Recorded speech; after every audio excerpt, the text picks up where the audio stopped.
Hey guys, we're back, and this time we're taking a look at Bunny Kingdom from Richard Garfield. It was put out by Yellow Games, and this is a area control slash drafting game where you're trying to make little kingdoms on a map. You're drafting coordinate cards basically on a grid, and you're trying to get adjacent sectors to build up a kingdom. You put castles and things on there, and there's a multiplier for the points and everything. And it's pretty simple to get into and pretty complicated to master. So we're going to get right in and take a look.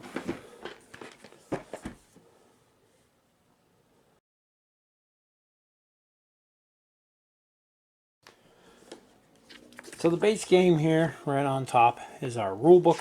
And it's not a super thick book. And a lot of it is just diagrams too, which is nice. Basically an overview of the goals and components there, where everything goes on the board. Your player figures, city figures, and the various tokens. And we actually got a couple pages of the actual rules. They explain how the territory cards that you're going to be drafting work. And the special cards that are in there as well. And we'll get all those when we get to all the cards. They have a thing for setup. And then these are the actual how to play. Is only, I think, 2-3 pages. So those 2 pages there. Those 2 pages there. And again, you can see they're almost all examples. Okay, 1 extra page here at the end, which is the end game stuff, basically. And there's a small glossary of terms here on the back. And on the very back page, we have a summary, basically, to go through the turns. So I love it when they do this on the back page of our rules, because you can basically just have this out. You don't have to flip through a rule book. Everything you need's right there. So, works out pretty good. I've learned to play, and then I've taught a couple other people to play. And haven't had too many issues. We did forget one thing at one point. I don't even remember what it was now. So, but yeah, it's an interesting game. 2 to 4 players. Next up here we have our board. And the board is a grid here. It's 100 squares, 10 by 10. They're numbered 1 through 10, left to right, and A through J up and down here. And then on this side we have a score tracker with the golden carrots. This goes up to 99, and actually goes to 100.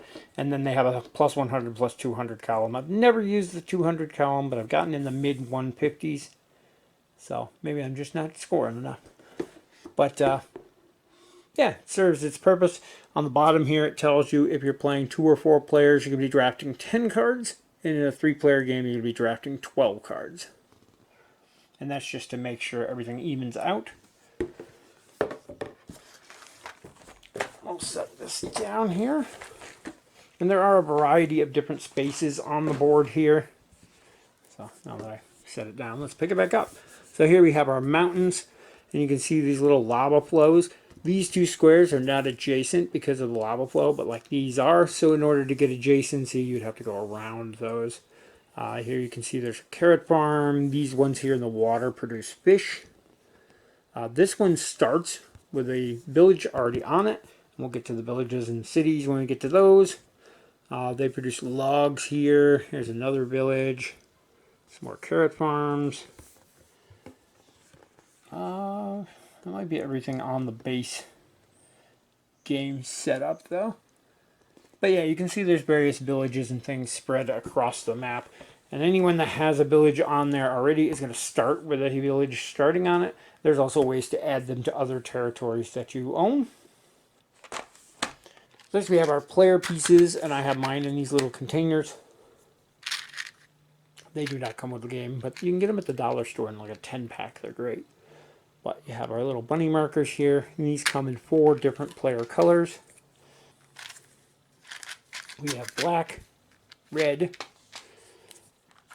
those are tokens, yellow, and pink. There's also a couple other colors that are, or one other color that comes in an expansion box that you can add onto the game, but I'm going to do a separate video for that expansion and everything that comes with it. So we won't be talking about that here.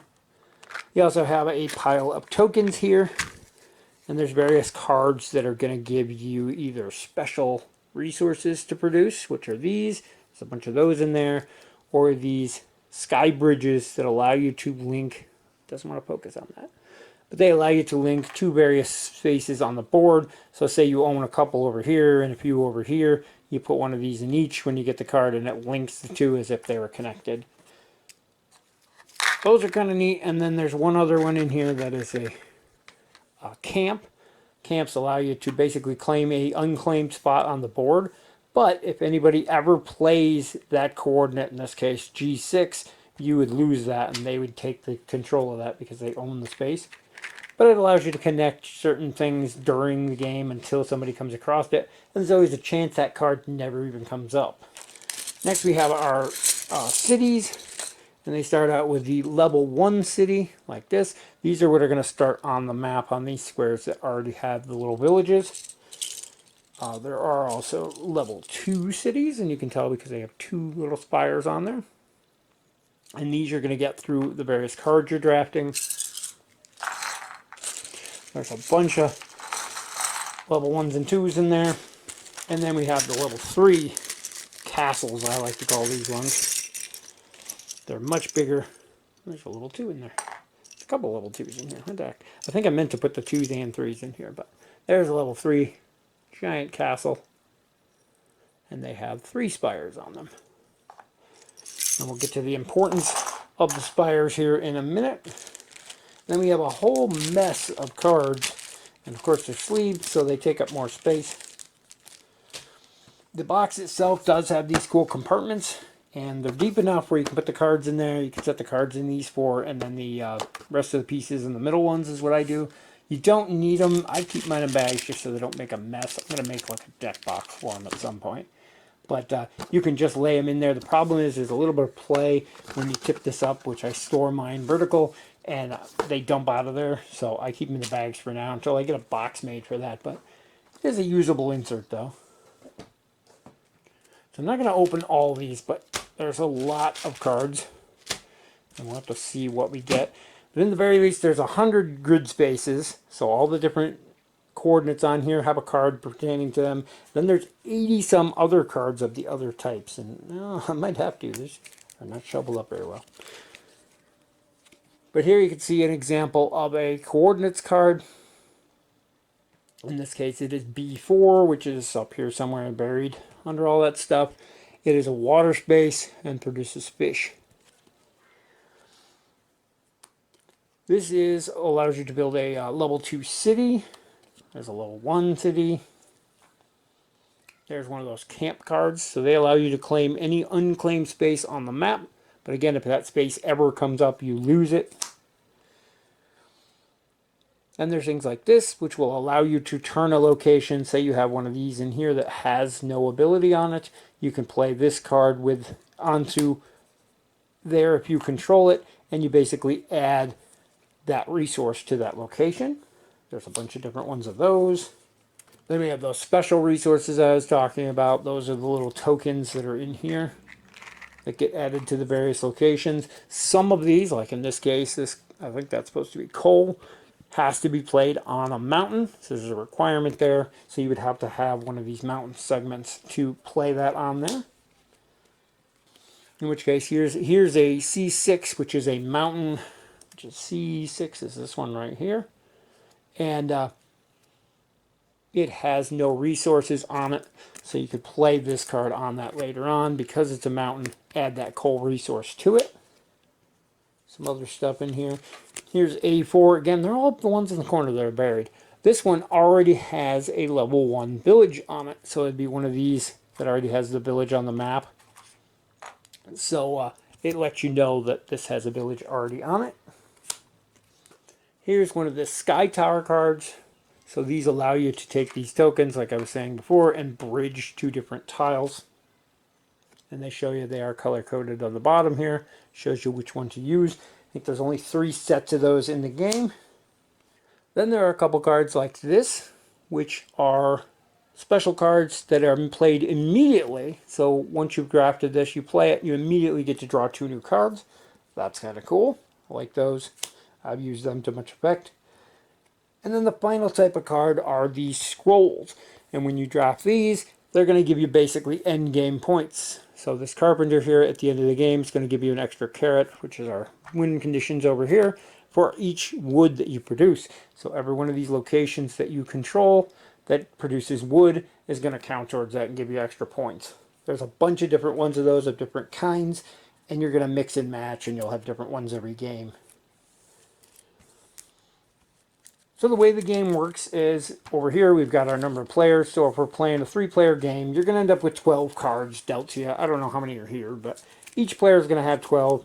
Just like any other drafting game, you're going to take the 2 you want.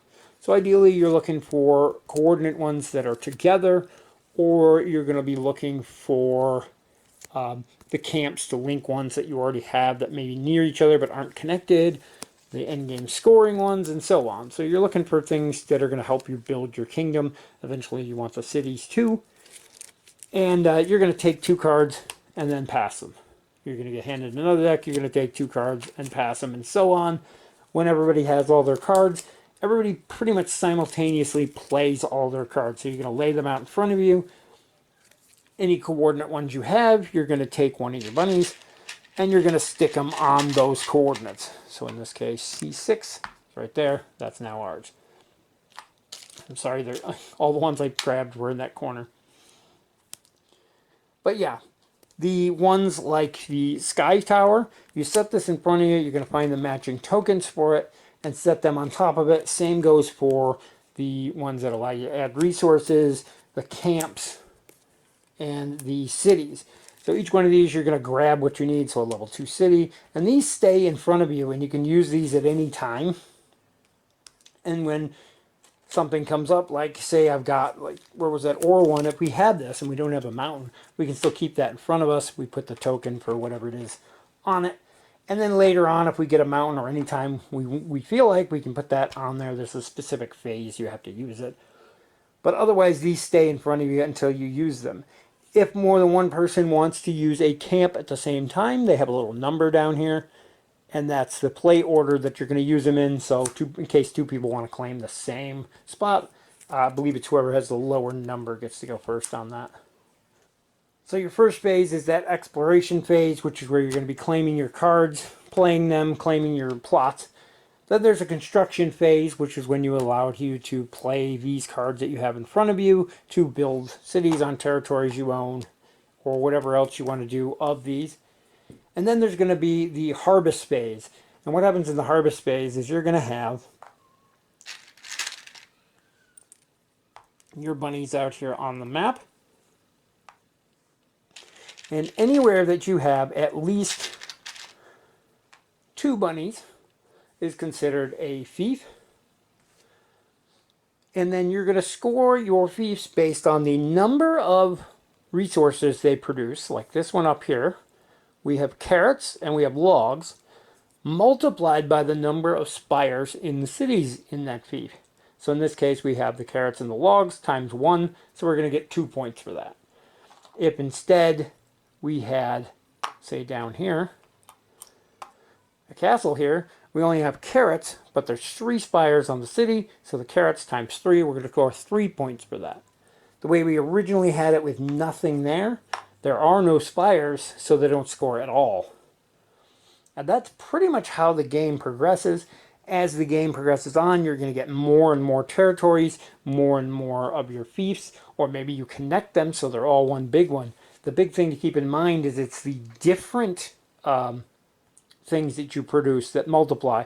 So if we had a guy here and here, even though this is all one big fief because they're all connected, it's 3 carrots, which only count as 1. Now the carrots may count for a goal card at the end of the game, like we had the 1 goal card somewhere in our hand, wherever it went, that gave us a bonus for how many wood we had at the end. There was this one. There's one of those for carrots as well. So that may count, but as far as this goes, you would only count, again, even though it got bigger, 1 carrot and 1 wood times the 1 spire. And that's pretty much all there is to the game. It gets overly mathy as it goes on because you're going to get massive piles of groups all over the board, and you're going to be multiplying your various things by the number of cities. Eventually you're going to get more and more cities. So if you had, this and this in play here too, and you had a guy here and here, now again, it's all one big fief. There's actually supposed to be a level 1 village there, but oh well. But it's all one big fief. You still only have 2 resources, but now instead of multiplying it by the 1 spire, we've got 3, 6, 7. So you're going to multiply those 2 items by 7. So instead of scoring 2 points for that, we're going to score 14 now. And you can see how that kind of snowballs as the game progresses.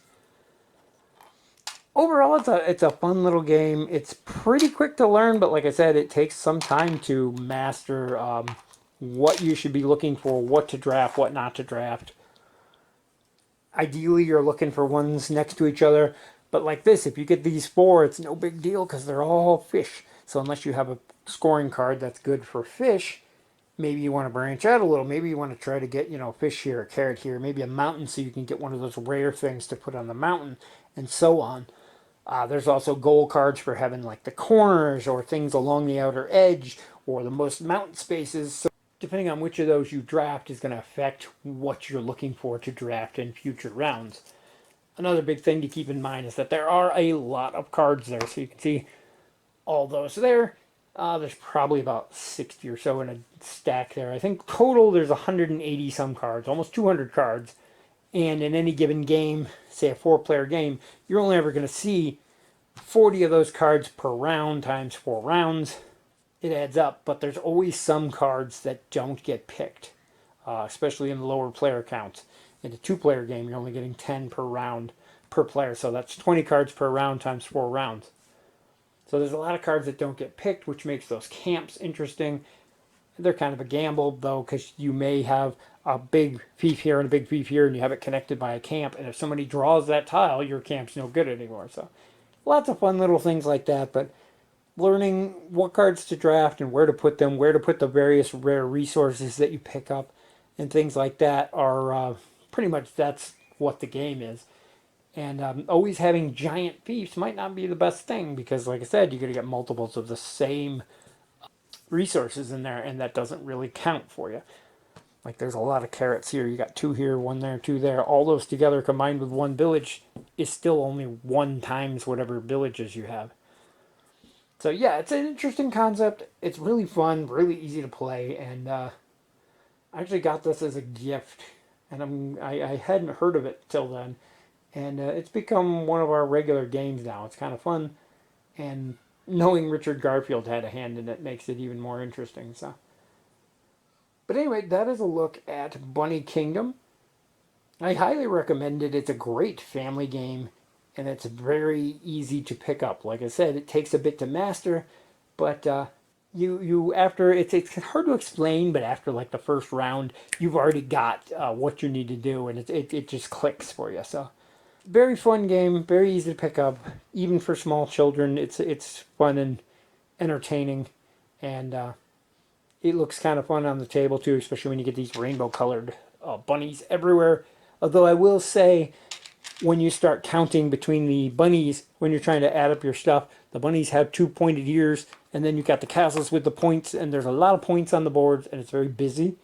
So sometimes it's easy to miss something in scoring, but other than that, once you play it a couple times, you get the hang of it. That's going to wrap it up for our look at Bunny Kingdom from Richard Garfield and LO Games. And I hope it helps you decide if it's something you might be interested in. And as always, thank you guys for watching, and we'll see you in the next video.